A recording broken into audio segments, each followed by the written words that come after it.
Good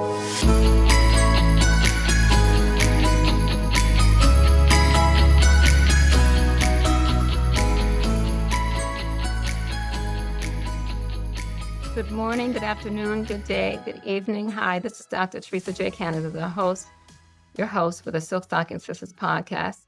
And we're here for another episode to fill you in on some history and information and knowledge that you can share with others or learn for yourself.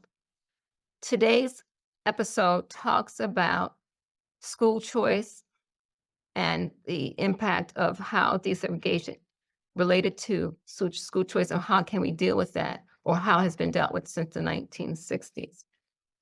So basically, desegregation of public schools has not been a focus since the 1960s and 70s, ironically. So either schools eliminate efforts or de-emphasize their importance. So instead of busing, quote unquote, or transporting students to other neighborhoods, other options were considered. And the one I want to talk about right now, like the overall segregation movement, it was viewed as a way specifically to provide better educational opportunities for Black and Latino students, specifically in New York City. So I want to just share with you some of the other options that were important or just came about. And the first one, and the one I want to mention today, is talking about the magnet school concept, which came about as a mechanism to support voluntary desegregation, because nobody wanted to bus, nobody was going to take the buses, and nobody wanted to. And also, what was happening, a lot of the non, students who were not of color were not necessarily attending schools within urban areas, and so this was another way in which to attract those students to be able to become part of a more integrated setting. So magnet schools are alternative schools within the public school system. The schools are designed to offer specialized curriculum to students. And let me give you an example. Specific magnet schools curriculum are like schools for the arts, foreign language, or we could call modern language, sciences, schools for sciences, and schools for mathematics. Those are the type of schools that were developed to try to attract students to them, and also another effort to deal with the desegregation process in many cities or places all around the country, but specifically I'm dealing with the New York City model right now. So these schools, why they're called magnet schools, these schools seek to attract students from various backgrounds, cultures, and socioeconomic levels. That was the goal. So that way, it wasn't like a busing situation. It still would meet the need to desegregate or have a more integrated space with different various cultures and ethnic groups in the schools. So that was the main effort. And I think that many of those magnet schools still exist today that have that same concept and purpose behind it.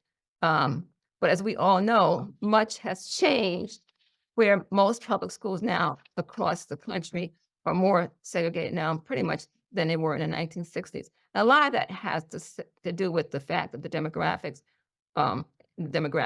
So that's not, in a sense, and that's almost understandable. Look at demographics. So let's think about this.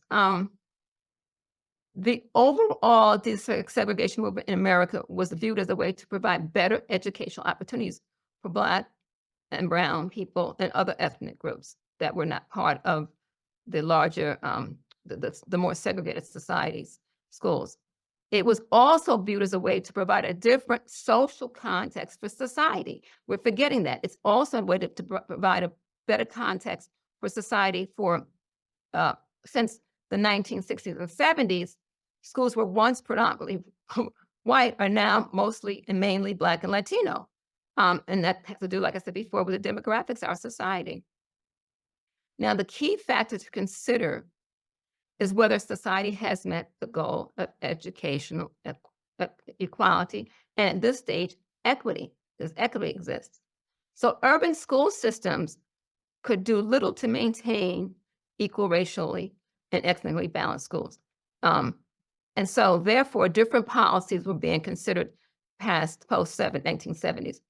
One that we all should know about that I'm going to share with you if you don't already know is the effective schools movement initiated by Ron Edmonds was one model used in urban school settings. Now, this model suggested that schools could be effective regardless of the racial composition of the school. And I'm going to use a quote. The prime factors that condition a school's instructional effectiveness appear to be principally economic and social rather than racial. End of quote. In this case, a desegregated school situation did not necessarily affect the student's academic performance. According to the effective schools movement in this model, educational inequality was not based on segregated schools.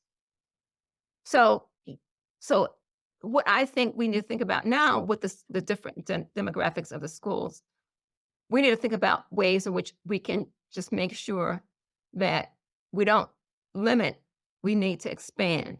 So I think thinking about Ron Edmonds' model can be applied now in different settings. Students can still be successful and still succeed, even though they may be in so-called majority Black and Puerto Rican or Mexican schools. So I think that's something we need to think about moving forward. So during the 1980s and early 90s, the academic achievement of Black students improved. Okay, some cite school-based explanations, suggesting that compensatory programs for underprepared students, such as Head Start and Chapter 1, are responsible. In addition, they mentioned that for better prepared teachers, there were teachers better prepared in the different schools that students were attending, and there were high academic standards and improved curriculum along with small class sizes. And I would have just mentioned also funding. Funding is key also. It goes back to the 50s and 60s where schools had lacked funding in different neighborhoods. And so therefore, their schools didn't have the same type of equipment or supplies or other technologies. And when technology started coming out and people needed computers, there were some schools that couldn't afford computers for their students because of the tax base or what was happening economically in the school's community.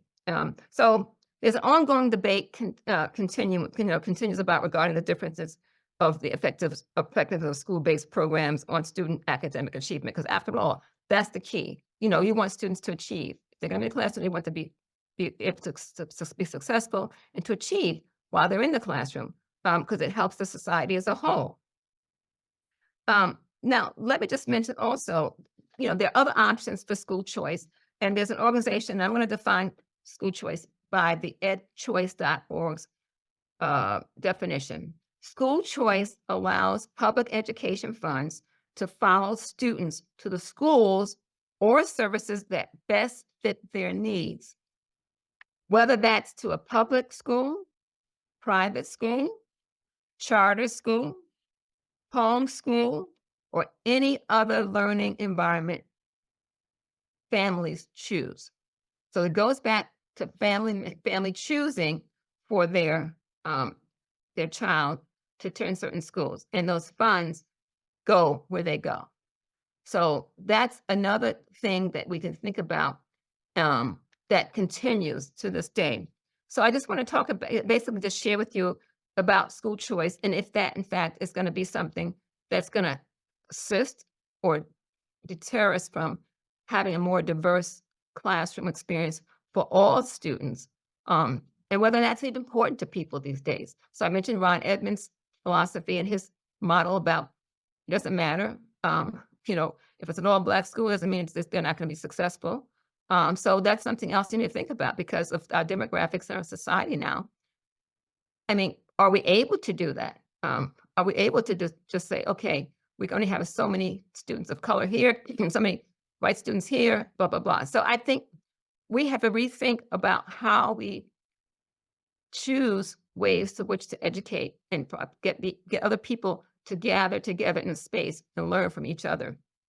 I think it's so important that we have exposure to in all settings to students of all different ethnic, cultural, and linguistic backgrounds. And I think that's very important today and probably continue to be in the future.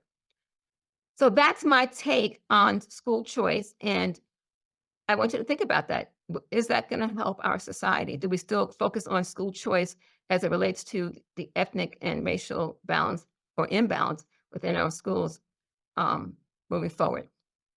So that's all I have to say for today's episode. And let me hear what you have to say about that. Otherwise, I look forward to seeing you for the next episode of the Silk Stocking Sisters. Have a great day. Bye now.